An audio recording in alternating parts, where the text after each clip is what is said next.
of young people who have desiriously joined this meeting. I trust you also will be able to take a right decision regarding your marriage and the future plans of your life by being exposed to this talk during these 3 days. As I said, the topic that I have taken is mandate for Christian marriage. Initially, to begin, let me just read one verse from the book of Psalms as a key reference. Psalm 68 and verse 6. It says, God sets the solitary in families. Let me just leave it there. God sets the solitary in families. Marriage is something that is very exciting when it happens. Marriage is a dream of many. It's an incident for some and a history to others. It's a desire for some, a nightmare for others. Many people have encountered and faced marriage in various ways. If you look right from the beginning, the ideas about marriage, the methods and the modes of getting into the married life is changing, has changed, and if the Lord's coming tarries, it will change a lot. I may not be wrong if I say the ideas have drifted a lot from the fundamental biblical principles that the Bible talks about. But I just want to clarify, very basically, with a reason, it's only a one-time happening in your life. And if you go wrong in your decisions, then you have to face the consequences of it for the rest of your lives. And that is why when we talk about marriage, it's very serious. You just cannot kid with it. You cannot think of it change once you get logged into it. If you choose a wrong job, when you realize you have done something wrong, you can change your job. If you wear a wrong dress, when you realize it's wrong, you can change your dress. If you build a house in a wrong place, when you realize you can change the place. But if you end up marrying a wrong person in your life, even if you realize this was not right, there is no alternative. The Bible doesn't give us a scope even to think about that. And that's the reason I'm saying we need to be quite serious and very careful in making these choices in our lives. Fantasies and illusions about marriage has misguided mankind a lot. Movies, medias have influenced the mind of man to a great deal. There are many medias, there are many stories, novels, movies, serials, all these things. It makes a slow impact on the thinking pattern on man's brain, man's mind regarding marriage. But I just want to emphasize here, the truth is, it is a reality that we need to face. Marriage and married life is not as easy as we see a story in a movie or something that is depicted in a novel or a story. It needs preparation, it needs commitment, it needs boldness, it needs vision. And it's a great deal if you really think about marriage. At the same time, when we talk about marriage, marriage is not a complication which no one can understand. At the same time, it is not too simple that anyone can despise it also. There's definite plans, specific plans that God has laid and given to mankind. And if we understand the right perspective of it, it all will go well. But if we go wrong in understanding the very concept of marriage, as the Bible presents, as the scripture says, we definitely will end up paying a big price for it.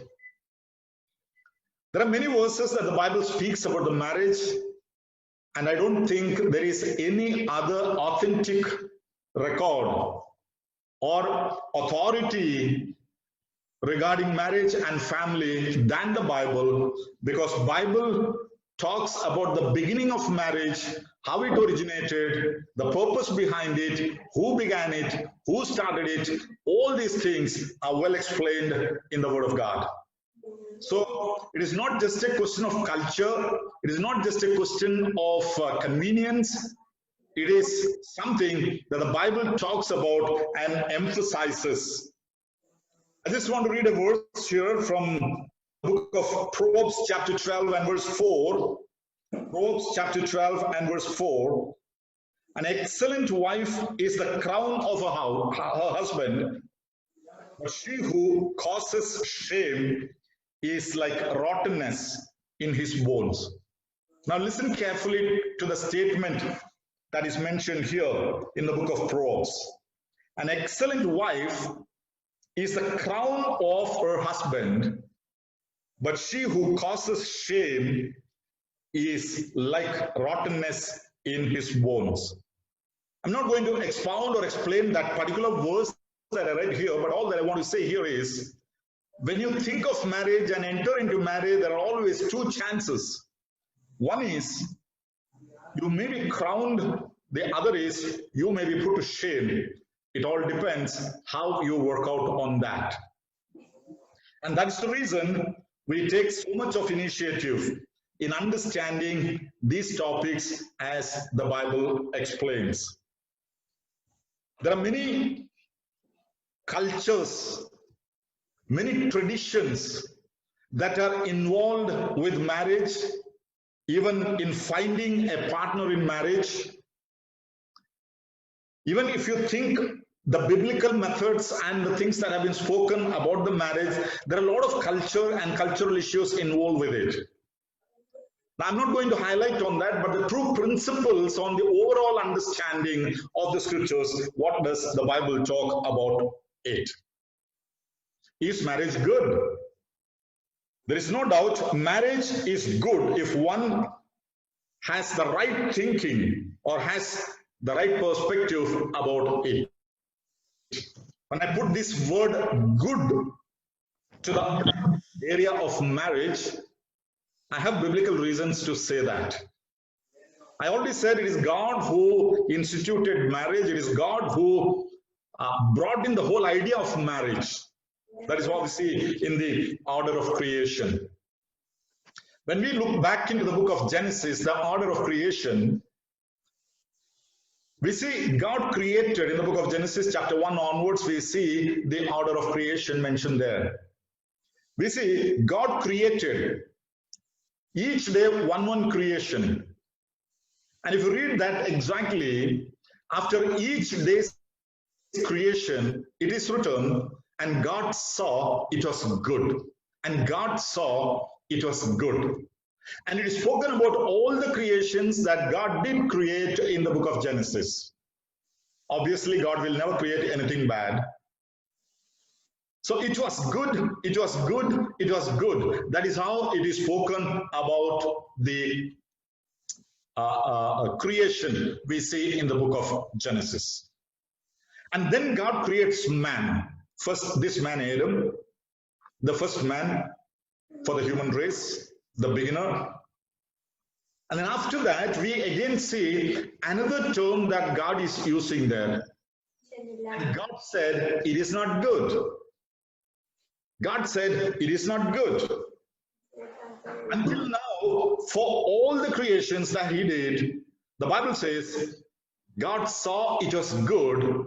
But after creating this man, Adam, God says it is not good on a special, very specific aspect.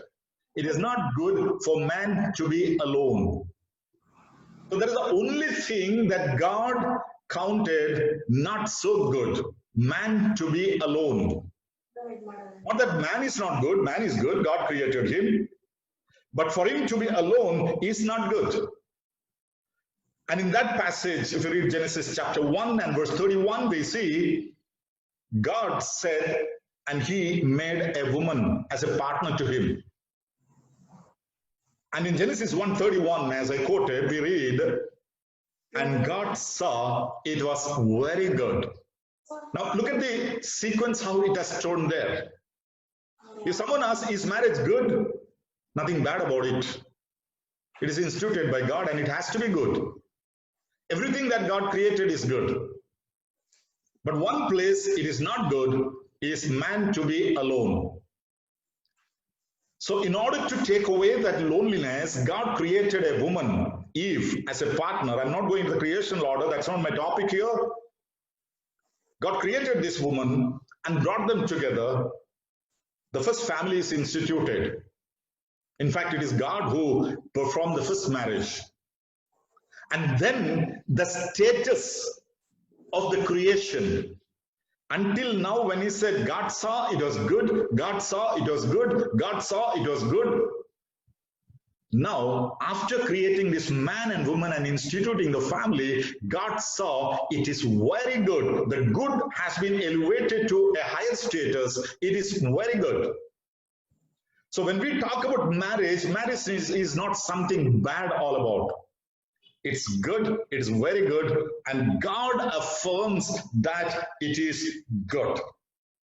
The reason why we say it is good and it is still good, because it is instituted by God. Marriage is the institution of God. And if it is God's institution, it is governed by God's law, and that is where the man today has gone away or slipped away from the main line. God instituted marriage and governed it by God's law, but man has bypassed God's law and made his own laws. And today, if we see marriage in many places, it is man-made laws that binds, that governs, that leads, that dominates many families. To a certain extent, even many Christian families for that matter.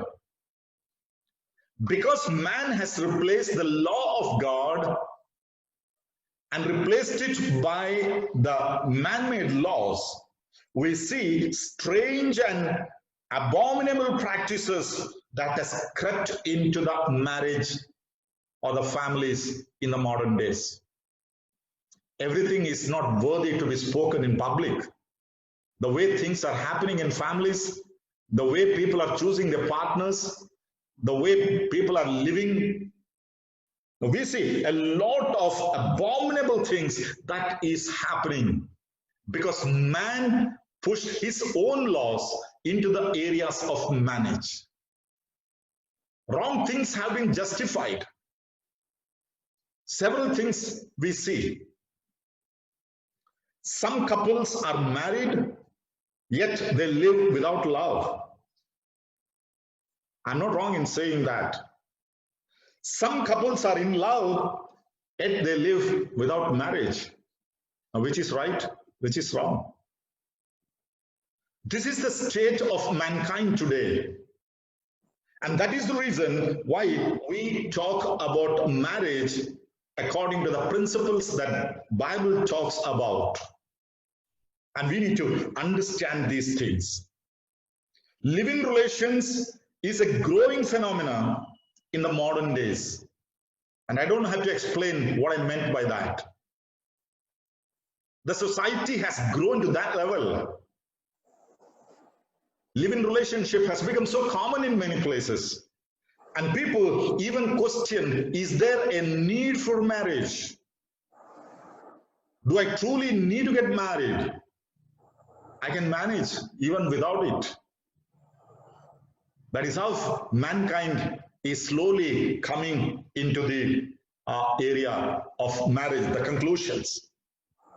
Now, I have been talking to many people, many young people, counseling them on various areas regarding marriage, counseling some of the families who have ended up in problems in their marriage areas. And they all come up with so many questions regarding marriage and the formation of the families. And this load of questions, there's so many questions that they raise about. some of them, they're not able to find an answer for that. Because somewhere during the line, the law of the Lord and the logic of man has been mixed up, and man is not able to get a clarity about these things in many areas. So primarily what I'm planning to do in these 2-3 days, initially I've just gone through the common questions, some of the most common questions that are asked about marriage, and I think that is the need of the larger number of young people who are listening to me, who are looking forward for their marriage. Because they're exposed to various kinds of marriages and families, and everything doesn't go as they talk about. So these questions come up in several minds. Let me just take the first question that comes to my mind here. One of the most important questions that is being asked is it mandatory that all should get married? Is it compulsory? Is it mandatory that all should get married? I was just mentioning, live-in relationship is becoming a growing phenomena of the modern society. And man is slowly coming into a conclusion, I can survive even without marriage as long as I have a company. And the genuine question rises, is it mandatory that all should get married? Now, biblically speaking, I already quoted the verse from the scriptures. It is God who said it is not good for man to be alone. In Genesis chapter 2 and verse 18 we see. After the entire creation, God says it is not good for man to be alone. And the only way God could remove that loneliness is to make a partner for him, that is Eve, and bring them established as a family. So who found out the theory that marriage is a requirement in man's life? It is not man's finding, it is God's ordinance. It is God who said it is not good for man to be alone. Loneliness is the most dangerous state of a human mind. We probably think about loneliness, talk about loneliness, but we are really not exposed to that loneliness. The world is going through the great pandemic, the coronavirus or COVID-19, and people who are isolated and quarantined, maybe for 2 weeks, 3 weeks, some up to 28 days. And the major complaint that people are talking about is loneliness. We are left out, we are lonely, no contacts with the world. Now, can you think of man getting lonely, experiencing loneliness in 2 weeks or 3 weeks of quarantine? And some of them get frustrated with that very idea of being lonely. If that is the issue, how can you think about a man who is lonely for the rest of his life? You may say that, well, people come and go in our life. We have so many friends. We have many methods to get socialized.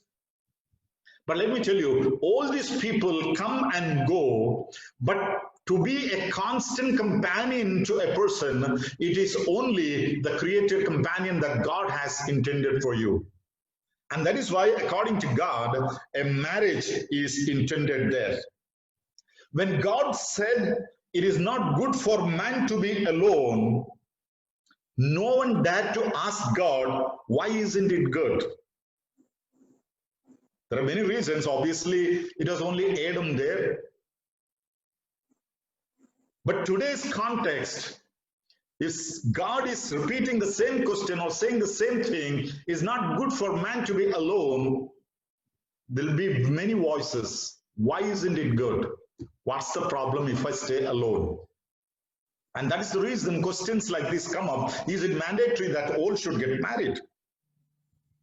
From the creation, after several thousands of years, having seen several reasons why a man should not be alone, Apostle Paul gives one of the reasons, not the sole reason, one of the key reason, one of the main reason why man should not be alone in the book of 1 Corinthians chapter 7 and verse 2.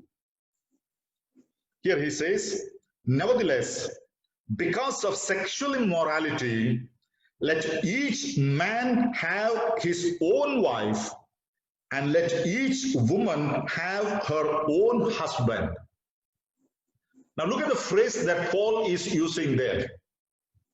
Let each have his own wife. Let each have her own husband. That own wife and own husband. To take away the loneliness, Paul does not use a phrase like, let each man have a woman, let each woman have a man. No, that is not the phrase. There's a vast difference in saying a woman and a wife, or a man and a husband. It's entirely two different things. If you go back to the early history of creation in the book of Genesis, what do we read there? I'm not going back into all those verses. You can refer it later. Man and his wife, he created them male and female, and then they were brought together. And then when we come, man and his wife, this is the phrase that has been used. It is not just man and a woman. So in order to remove the loneliness in man's life, it is not sufficient for a man and a woman to be together or anything else like that. It has to be a wife or a husband. So is it mandatory to be married? Yes, the Bible says so. Unless God very specifically reveals his specific will to few people, the general will of God is that every man and woman should get married. That is a general will of God. And the Bible so clearly explains how this worked right from the beginning. God has a purpose in creating each individual. None of us, none of you are the part of a mass creation. We are not the factory production. We are independent creations of God, the skill of his fingers. That's how we understand in the book of Ephesians chapter 2 and verse 10, you are his workmanship. If you try to explain or understand the meaning of that word workmanship, it is not a factory product, it is the exhibition or the manifestation of the skill of the workman. And that's the reason I want to say here, each man is the skill of God's hand. Independent, individual creation. And each one of you are created with specific purpose. And in creation itself, God has intended whether you be married. And in the general will of God. That's the reason I said, if at all God wills that a person should remain unmarried, it may be a fraction of decimal of the total population of the world. Because if marriage was not happening, the whole system wouldn't sustain on earth. God has a plan for the earth. And that plan is being fulfilled through individuals who enter into families, and through families, children are born and they inhabit the earth, and God's plan on the earth is being fulfilled by this. So, unless specifically revealed by God, each one should prepare himself. Yes, it's God's will and God's plan for me to be married. So you just cannot ignore this factor when you are of a marriageable age. Even parents cannot hold their children back from getting married when they are of a marriageable age, unless you very specifically find out from God that it is God's special will, which is very rare. It is not at all general, and that's the reason I don't take time to speak on that particular aspect here. So, is it necessary or is it mandatory that all should be married? Yes, in the general will of God. God wants man to be married, enter into a family. That is well understood from the scriptures. Let me come to the second question that is often arising when we think about family. Is premarital counseling important? Is premarital counseling important? Nowadays, we see premarital counsel has become a order of the day. And some of the mainline Christian churches have made it so mandatory that anyone getting married through the church must pass through this premarital counseling sessions. Maybe the older generation and the present generation, there's a lot of difference in their outlook, in their understanding about marriage, in the very concept of marriage. But in the modern days, when we are living in an information age, well, there are all the chances that we can go wrong. There are many ideas that has come about in marriage. But compared to a generation maybe 50 years back, 100 years back, maybe there is no much choices. There is only one single system. Things went on going like that. But today it is not like that. You are exposed. You are exposed to cultures. You are exposed to traditions. You are exposed to systems. And there are all the chances that you can go wrong if there is no proper counseling that is taking place in the area of marriage. One verse that comes to my mind from Proverbs chapter 1, verse 4 and 5. Proverbs chapter 1, verse 4 and 5 says, "To give prudence to the simple, to the young man knowledge and discretion. A wise man will hear the increased learning. A wise man will hear and increase learning, and a man of understanding will attain wise counsel." So, listening to counseling is the mark of wisdom. That is what the Bible talks about. Further, in the book of Proverbs, in chapter 11 and verse 14, we read, "Where there is no counsel, the people fall. But in the multitude of counselors, there is safety." Understand this verse. Counseling is not only when you choose your career. Counseling is not only when you invest your money somewhere. Counseling is not only when you're choosing the course that you're going to join. All those things has alternatives. If counseling helps mankind, let me tell you, it cannot help a man more than the area of marriage. Because as already mentioning, there are all the chances. If you go wrong, you are ruining your life. You are putting your life into a mess. So, premarital counseling, though it is not a mandatory element given in the scriptures in a single verse, we have enough and more reasonings where the Bible says, in the multitude of counselors, there is safety. And let me tell you, if you listen to the messages, if you go through the counseling, if you understand God's wisdom, take the counseling of God, before taking a decision regarding your marriage, you are safer. Because in the multitude of counselors, there is safety. Premarital counseling has become more professional in modern days. There are a lot of professional counselors on premarital counseling and also on family counseling. But there is a lot difference between the secular system of counseling and the Christian system of counseling on marriage.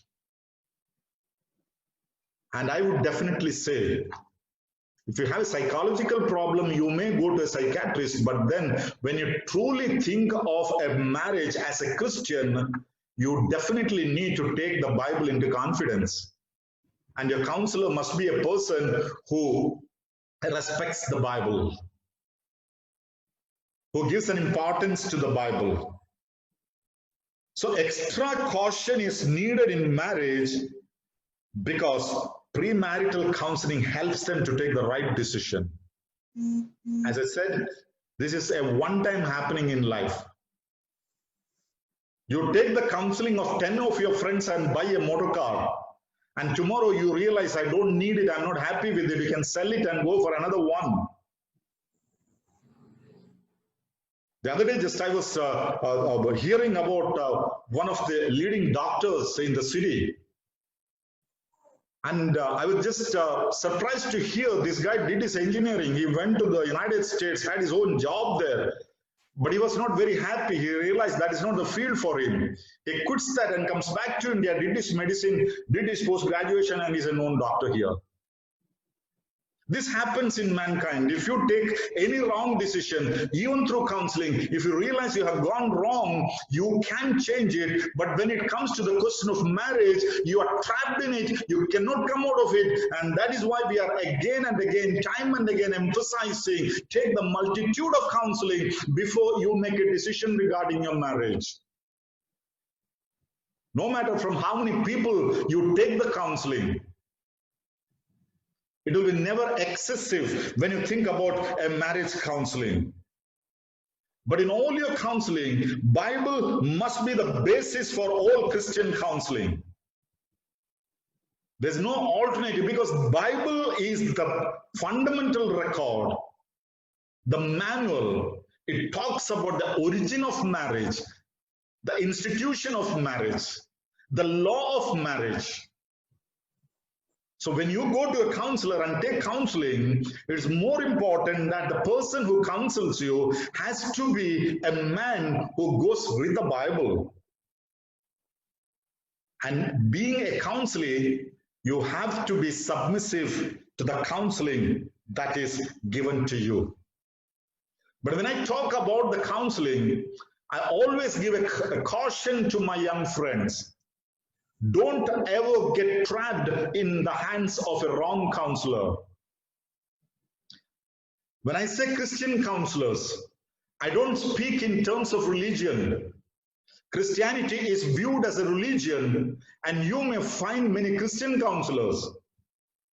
No, I'm not talking about that. A man need not be a good counselor just because of the fact that he preaches well. A man need not be a good counselor in the area of marriage just because he is a good believer and knows the Bible well. A man does not become a good counselor just because he has some degrees or diplomas in counseling. So you've got to be very choosy, extra careful in choosing a counselor before you go to a person. The moment you realize the counseling comes to me apart from the law of the Lord, that is the Bible, then you are not bound by it in any way. But let me tell you, is premarital counseling needed, required? But the Bible says, by the multitude of counselors, there is safety, and you are safe. The more safety measures you take, the more safer you are. So it is needed according to the Bible. Let me go to the third question that creeps up into my mind here.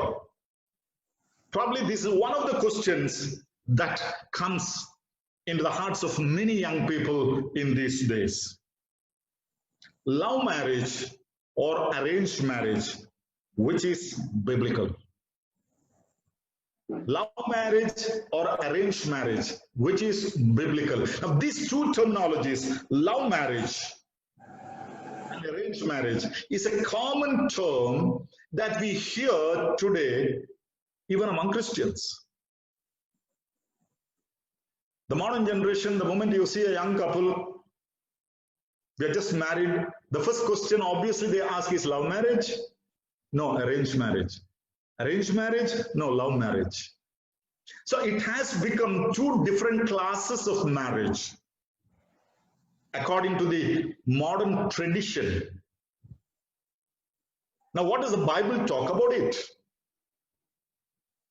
What is the teaching of the Word of God regarding these things? And I'm sure as young people full of youth, energy, emotion, this is one of the questions.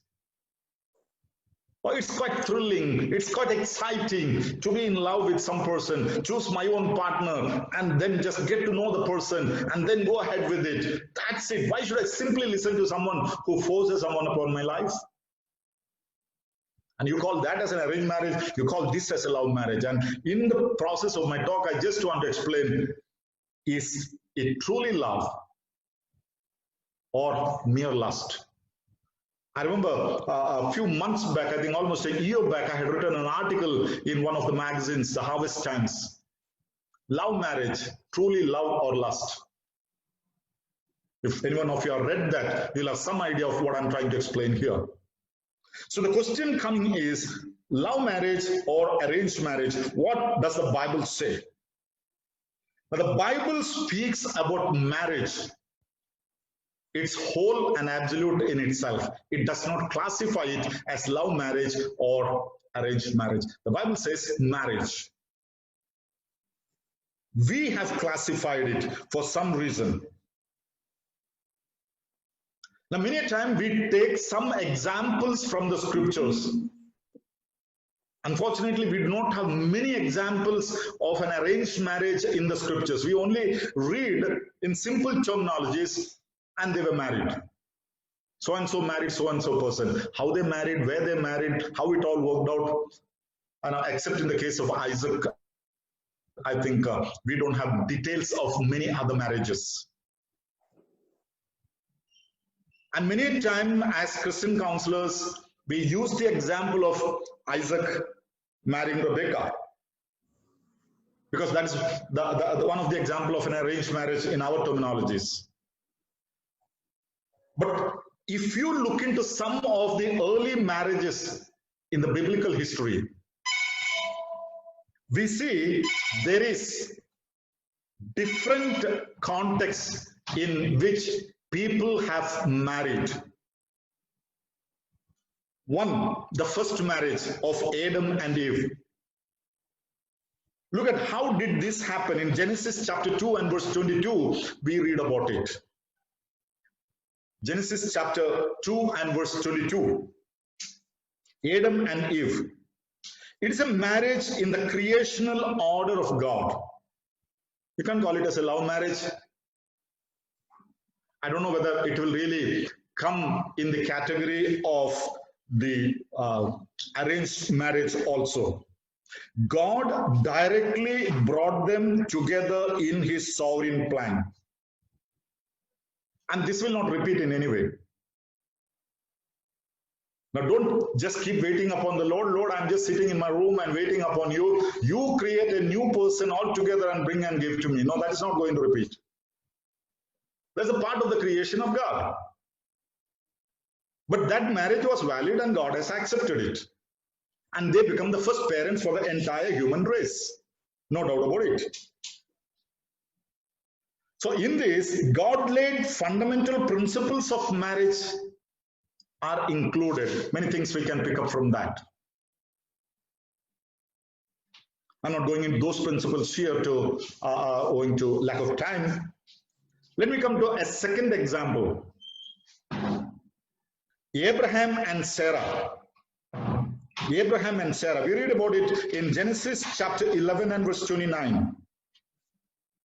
a marriage in the ignorance of law. They were married before the law was given. Abraham married Sarah. It very clearly says there.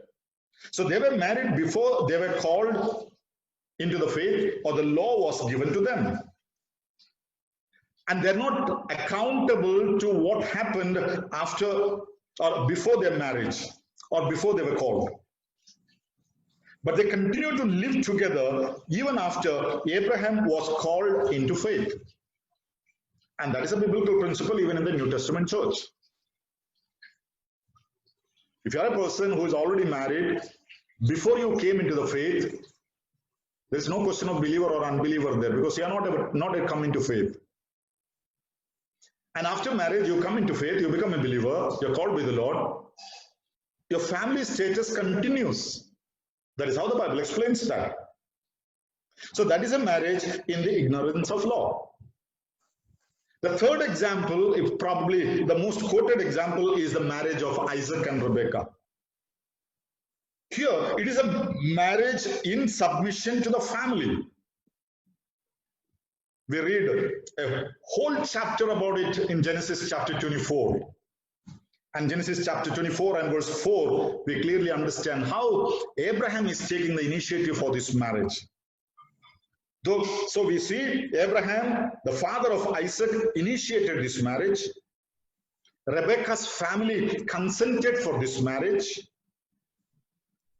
And the confirmed will of God was revealed and they were married. Now you call it a love marriage or arranged marriage. Okay, in our terms, we may call it as an arranged marriage. Because the parents or the father took the initiative and his servants went looking out. And Isaac never knew her before. And they were a happy family too. Now come to the fourth example, Jacob and Rachel. Jacob and Rachel, we read in Genesis chapter 29 and verse 18 very specifically, a marriage in personal preference and choice. Here Jacob chose this woman, Rachel, whom he saw. She was beautiful. He liked her and he marries her. Jacob liked her first and he proposed. He married Leah in order to get his loved Rachel. You know all the history that has happened. He waited patiently until he would get Rachel as his wife. In spite of all failures, God fulfilled his will through this family. You call it a love marriage? So what I'm trying to say here is not trying to classify love marriage or arranged marriage. The Bible doesn't talk about that. The Bible only talks about how well you please the Lord in the area of your marriage. How good you look into fulfill the will of the Lord in the area of your marriage. How well you wait upon the Lord and his time in the area of your marriage. So these are four examples. And all these four examples, we know God has accepted all these four couples and used them for his glory. So I'm not standing here to say one is better than the other. He's a God who looks into the heart of man. So I'm not here to say whether love marriage is right, biblical, or the arranged marriage is biblical.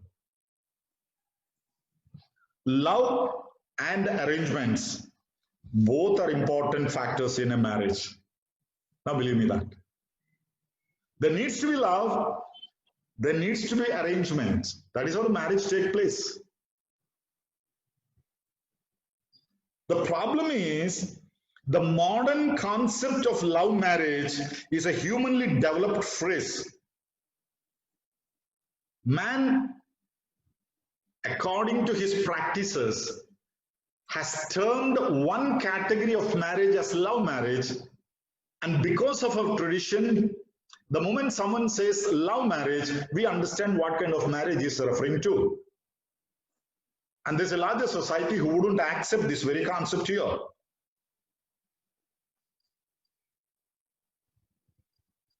So when we generally say love marriage, what do you mean by that terminology love makes a big difference. What does the Bible talk about that? One of the most important factors that we need to understand here, love and lust must be distinguished. These are not one and the same. And I want to emphatically say here, a large number of the so-called love marriage, the term love that has been used there is mere lust and not love, because Bible explains what is love.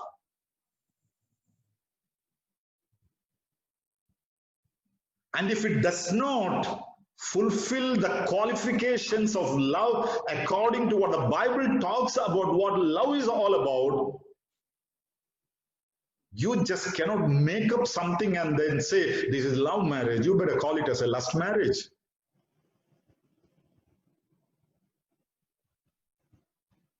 So the most important factor is, what do you understand? What do you mean by that terminology love? Because love has become one of the most misunderstood terms in human life today. It is losing its importance. It is losing the true meaning. The Bible speaks a lot about love.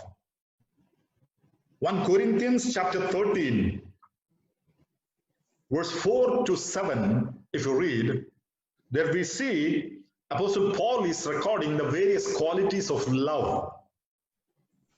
He has spoken it in a different context, but these verses, 1 Corinthians 13, 4 to 7, he gives various qualities of love. What love does, what love does not do. There is no selfishness involved in it. That is how the Bible explains about love here. So if you try to compare 1 Corinthians chapter 13 verse 4 to 7, apart from that, love is, for God so loved the world. Jesus says, I have loved you as a father has loved you. Again, he says, love one another. There are many areas the word love has been used in the New Testament. And the meaning of that very word is misrepresented just to the manifestation of lust. That is where man has gone wrong. The true love is immersed somewhere in the depth of the ocean of lust that you cannot even find or really think or understand the true meaning of it in any way. So if you say, is love marriage wrong? Is arranged marriage right? I have nothing to classify like that and say, but you need to make clear what you mean when you say love marriage. You're talking in the secular viewpoint or in the biblical viewpoint. That makes the difference in understanding that. Where love is replaced by lust, listen to that statement again. Where love is replaced by lust, sex becomes the sole binding factor. I'm not harsh in saying this. Everything is rotating around that three-letter word, sex. Because lust is dominating, love has disappeared. If that is the criteria you're looking for, if that is the sole thing in which you are looking for satisfaction in your life from marriage, my friend, let me tell you, you have gone wrong in the concept. We come across so many tragic stories. Even after marriage, the families have been separated. Divorces happen. They're not able to get along together. And the most common and the easy reasoning everyone or most often many of them quote is that we are not satisfied physically. that three-letter word sex, we are not satisfied in that.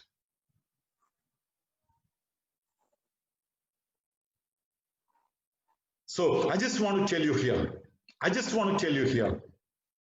got to be so careful.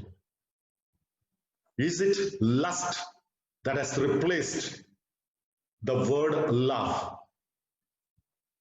The Bible so clearly talks about it. So here we need to understand, if it is love that lasts, that does not seek for yourself, where the Bible talks about the qualities and the qualifications of love so clearly.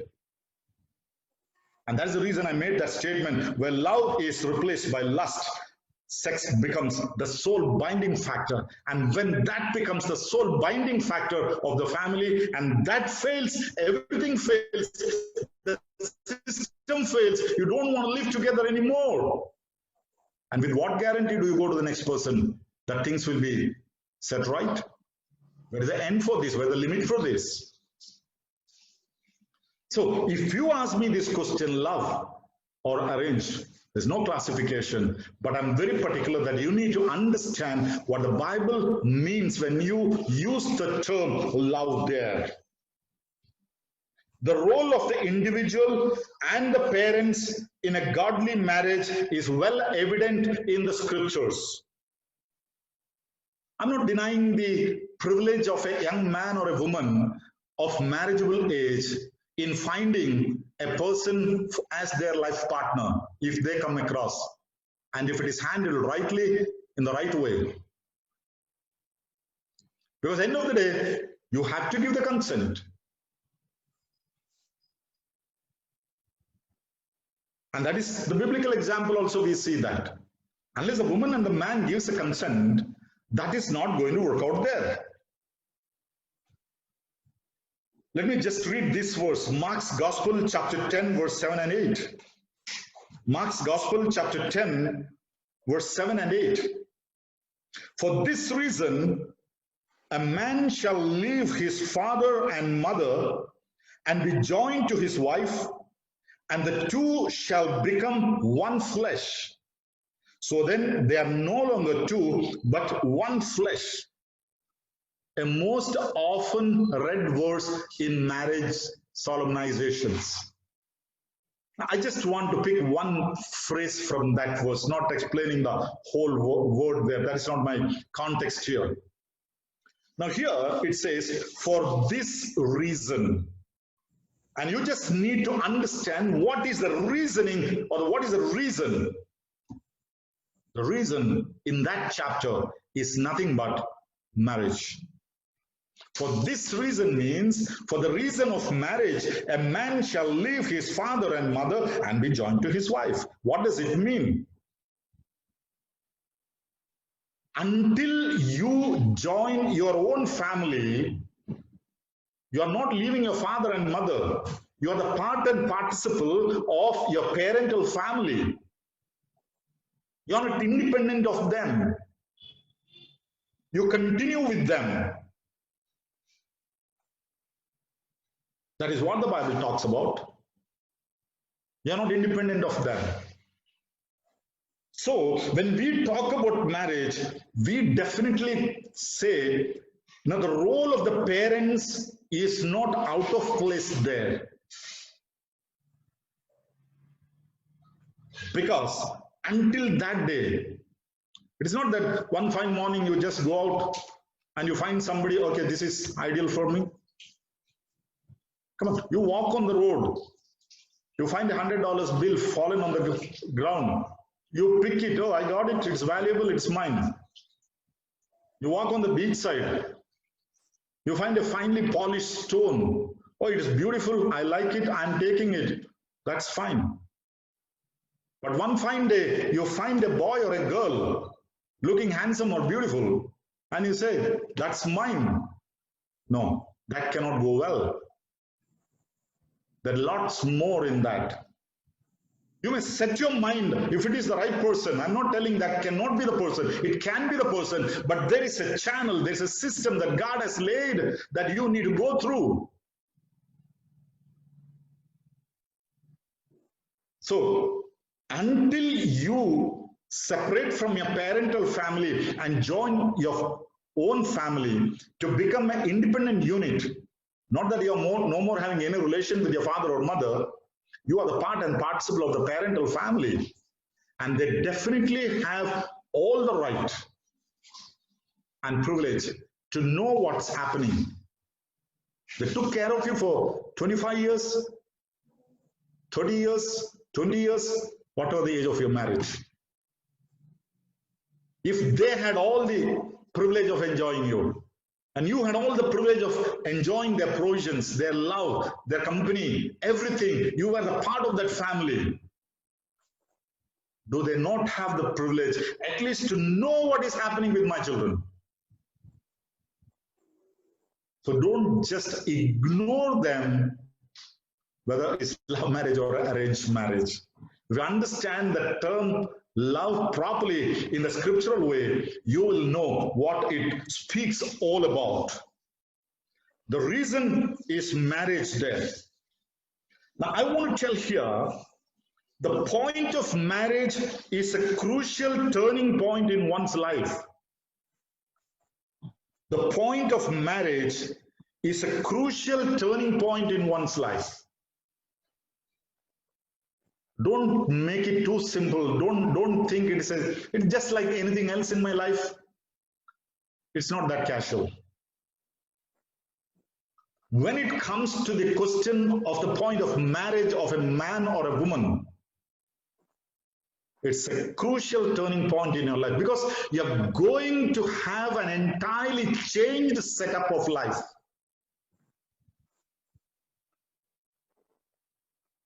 That is what the Bible teaches us. When you think about a marriage,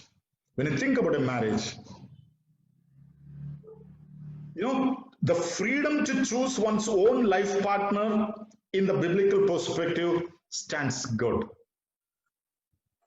If you're a marriageable age,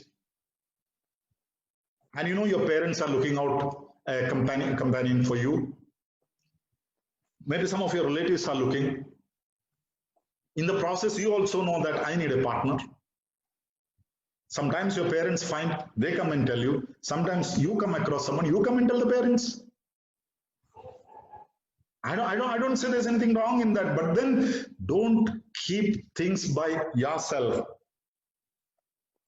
If you feel guilty about certain things, that means everything is not that all right.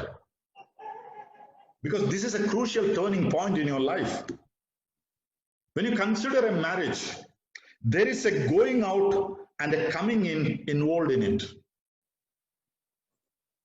Somebody is going out from your family to be an independent family. As long as the parents are concerned, that's a great matter. At the same time, somebody is coming into your family.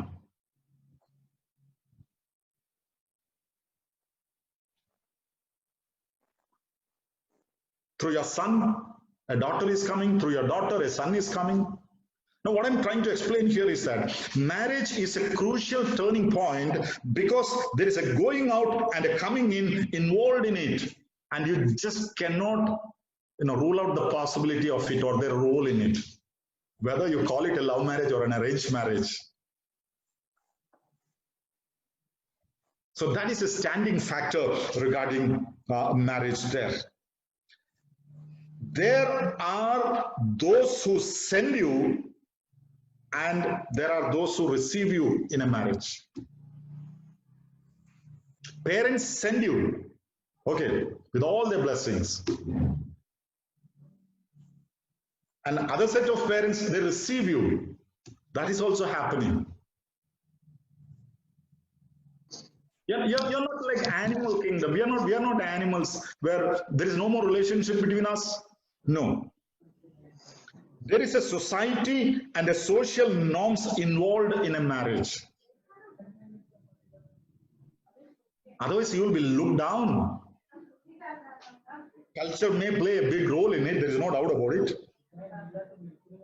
So all that I want to say here is that whether you call it a love marriage or an arranged marriage, it all depends on what is your perspective regarding that. If you are in the right perspective, things are fine. And if things are fine, it will go in the right way. Now, my target audience today is the young people who are looking forward for their marriage. That is why I'm not taking time to give advices to the parents here. They also need to know certain things. Maybe some other time when it is for a family I'm speaking. So, coming to love marriage. You covet a person because you like that person. Essentially, it need not be love. Understand this concept. You covet a person because you like that person, and that liking essentially need not be a love. But we, by tradition, by default, call it as love. If you love a person, you will let that person have the best in their life. You as a boy, love a girl. You as a girl, love a boy. Truly love, your primary priority will be to let that person have the best in her life or his life. And here is where you have to, am I the best person for that person? On what criteria do you decide upon that? I love that person so much. Your parents have loved you so much and they have always tried to give you the best that they could give to you, isn't it? Why? Because they loved you. And if you talk about that kind of a love, if you say that I love that person, your primary obligation is to give the best to that person. So understanding that person, if you realize I am not the best person for that person, don't offer yourself. That's the sign of good love, the true love. That is how the Bible explains about all this concept. So ensuring yourself to be the best is a feeling, it's a process. That is where we need to understand the will of God. And if I am to talk about the will of God, I don't truly believe in that multiple choice. Now, God, you as an individual, make you stand here and there are 10 people standing before you. God gives you the option, choose any out of these 10, but not the 11th one. No, I don't think. God need not do that. He in his foreknowledge knows exactly the right person he has intended for you. That is where the role of finding the will of God comes into marriage. Are you the best person? When you say that I want that person, are you the appropriate person? Can you say that there is no one better than me for that person? If it is lust, you will say, yes, there is no one better, I am the best. If it is true love, it's not very easy to say that. Your demands from that person must correspond to your personality.